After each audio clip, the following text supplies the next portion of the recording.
উনুনের ছাই দিয়ে চেরাগটা মাজতে বসে যায়।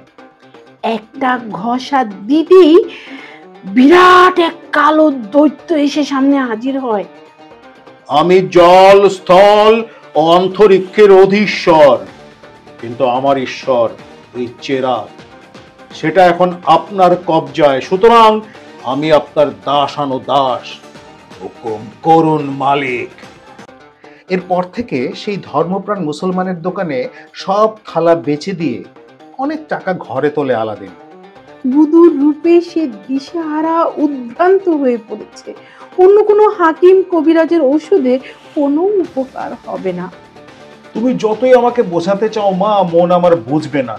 হয় বুধুরকে পাবো, না হয় জান খতম করে দেব। এই আমার পণ। এখন শুরু হচ্ছে আলাদিনের আশ্চর্য প্রদীপ গল্পের ৩য় পর্ব।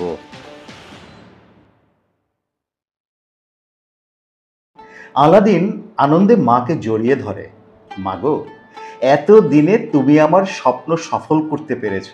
শাহজাদি বুদুর এখন আমার, তাকে আর কেউ কেড়ে নিতে পারবে না।